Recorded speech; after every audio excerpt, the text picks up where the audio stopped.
NASA's Parker Solar Probe is a mission to explore the sun. How can it do that? Why won't the spacecraft melt? Excellent questions. You can't face off with the sun without packing the right gear. This is why Solar Probe is equipped with a white shield that reflects heat off the front and keeps things cool in the back. The heat shield is made out of a couple of different materials. One is carbon-carbon, which is a lot like the graphite epoxy you might see in your golf clubs or your tennis racket, but it's just been superheated. The inside is a carbon foam, which is just another form of carbon and is actually about 97% air. It's a very lightweight way of making a very strong structure. Nobody likes a needy explorer. Solar Probe can take care of itself, thank you very much. And that's because it has autonomy software that will keep its instruments safe and cool behind the heat shield.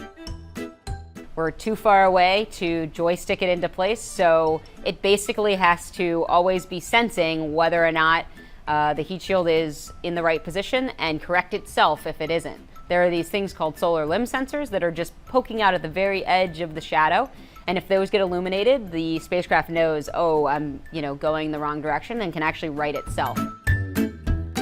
It's important to stay hydrated in the sun, even for a spacecraft. Solar Probe circulates water to keep the solar cells from overheating. It stays cool and keeps power. So basically, water flows behind the solar rays and into the radiators, and so the water warms up when it's behind the solar cells and then cools down up at the radiators, and so that heat transfer is happening a lot like the veins in your body.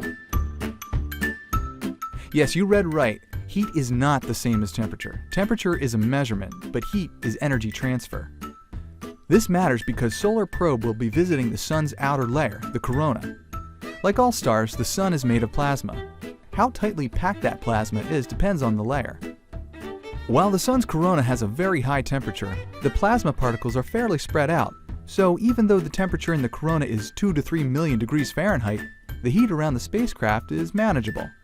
The corona and where we're going is actually not that dense at all. There are only a couple particles. And so when we think about it, those are very hot, but we're not touching a lot of them. It's the kind of like when you put your hand into an oven, and the oven might be at 400 or 500 degrees Fahrenheit, but your hand isn't at 400 or 500 degrees Fahrenheit.